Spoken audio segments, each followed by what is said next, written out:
Breakups suck. They mess with your mind, your confidence, and your sense of direction. But here's the truth. You don't need to get her back. You need to get yourself back. Now, from the general consensus of things, of the way that I understand it, there's usually only two ways that people get over breakups. The first being that they have a lot of hatred towards the person they broke up with.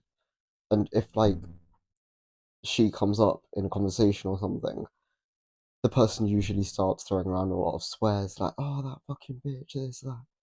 And they always have like a lot of hatred towards that person for a very, very long time. Or the other way that someone gets through a breakup is they just don't. They always stay hanging on to that one person, and if given the chance to get back with that person, they would immediately. Now, the goal of this video, or the goal of trying to get over your ex, is to be able to be at peace with them. So what I mean by this is, I'm not saying they need to be your best friend or this or that, but more so the fact that if you were forced to be in a room with them, so like say for example, you both go to the same school, you both have the same classes, you would be normal. You wouldn't like get in an argument with them and start a fight with them, or neither would you immediately like get back with them because you're still in love with them. You're over them and you've forgiven them for your own peace of mind, but there is still maybe some level of animosity there because obviously of what's happened. But you can still be there in peace, and just if you have to talk to them, you will. But it's not like you need to. It's one of those ones, right? It's not like there needs to be a level of anger or tension there, but there also doesn't need to be a level of, oh, take me back, and like you want to get back with them, right? So in this video, I'm going to show you how to move on, build yourself back up, and come out stronger than ever. So this shit crazy. So what how DJ Khaled say another one? I CBA, so I'm not even talking. You want my ETA? I ain't left just So the yet. first step towards this is creating some level of negativity. Now, I know I just said in the beginning that you don't want there to be negativity and you don't want to have that level of animosity and anger towards the person, and you don't. But if you go the complete opposite route and just hold on to all the positive things that happened within the relationship, then in your head you're putting them on a pedestal and you can't forget all the positive stuff they've done, so it makes it incredibly difficult for you to get over them. So sometimes you need to focus on the negativity. And the other thing is, your ex isn't some perfect angel you lost. So you've got to stop romanticizing the relationship and just see it for what it was, the good and the bad. So ways that you can do this is you can focus on their flaws or how they hurt you. Remind yourself why it ended and why it's better this way. Creating negativity, like I said, it isn't about hating them, it's about breaking that emotional attachment. Now the next step is to focus on yourself. So the best way to get over someone is to get busy improving yourself. So stuff that you can do to focus on yourself is hit the gym, channel your emotions in some sort of physical progress, learn a new skill, so you can build the confidence by mastering something.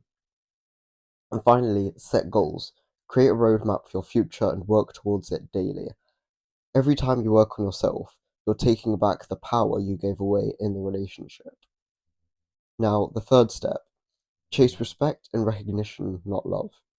So if you change your priorities to stop chasing love, then you'll realize it's a side effect of being someone worth loving. Instead, focus on earning respect. And what I mean by it's a side effect of being someone worth loving is the fact that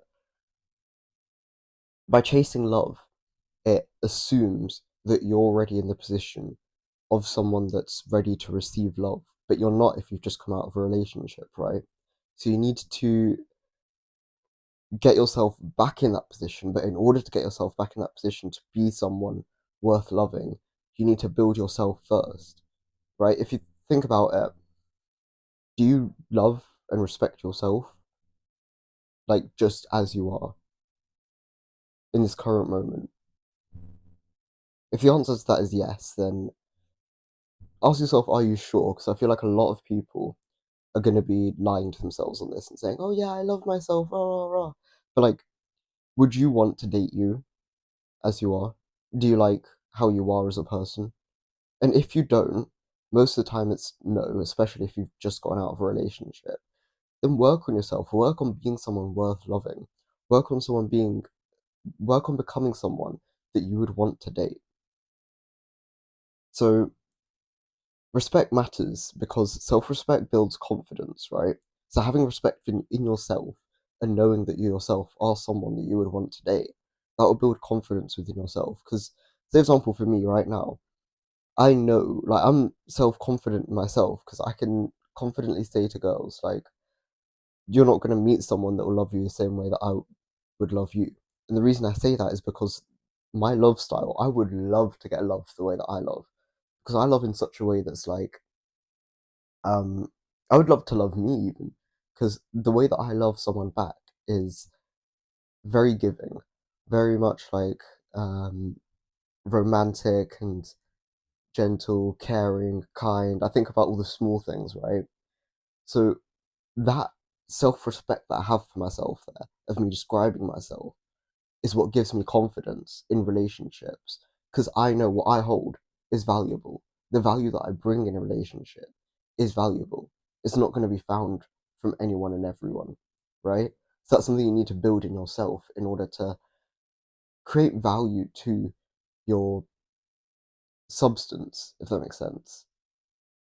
Now, the next point that I have is getting recognition from others increases your social value. And because of this, women are naturally drawn to men who are more respected by others. So, when you're respected, love becomes effortless. It follows you, not the other way around. And this is so true because if you have a group of men, as a guy, if you have a group of men that respect you, a woman will see that and be like, damn, this guy's respected not only by women, but also by other men around him. So, he's clearly a man worth something. This is something that you want to aim to achieve. You have to focus on building respect for yourself. And how do you build respect for yourself? You focus on gaining skills in certain areas, mastering certain um, aspects of life. So, one thing, for example, that I wouldn't say I've mastered, but I'm getting quite close, is my body and like going to the gym and bodybuilding. So, for example, I wouldn't say I'm competitively a bodybuilder, but I have a really good physique. And because of that, it's gaining respect from other men and women. Women see that, oh yeah, other guys think that this guy's body is like pretty big. They respect his body. They respect the work that he's put in to build that body. So they start thinking, okay, if he's able to achieve the respect of other men, that must mean like what he's done is really difficult. It's taken a lot to achieve what he's got. And because other men are respecting me, she's going to start respecting me. It's like a knock on domino effect, right? So the next point is, again, about gaining respect from other men. So just to clarify, the previous point was chasing respect and recognition, not love. So about gaining respect from other men, I've already kind of mentioned this, but the influence of peer respect. If other men respect you, women will notice. Respect signals strength, competence, and leadership. And once again, to how to earn respect, excel in your craft or career, stay disciplined and consistent within your goals, and build a reputation for being reliable, confident, and capable. The respect you can earn from other men becomes a foundation of how others, including women, will perceive you. So finally, getting over your ex isn't about forgetting her, it's about remembering who you are. Focus on yourself, build respect, and the right people will gravitate towards you. Don't just move on, level up. Make your next chapter so good that looking back isn't even an option. I can't remember who said this, but if you come out of a relationship looking bad, like she cheated on you or something, the best form of revenge isn't to go and do something to her or get even more involved in the situation. The best thing to do is to draw yourself away, spend a good amount of time working on yourself, building yourself.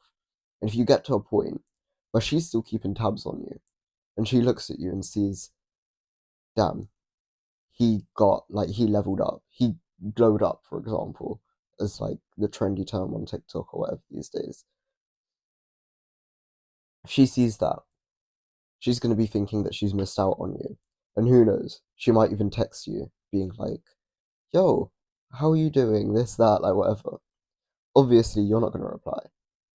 Or even if you do reply, you'll shrug her off. You won't be susceptible to whatever she's trying to get into. You're not going to start anything up with her because she's from your past and you've got really good things going on for you now. And that's where you want to be. So build yourself up to that position.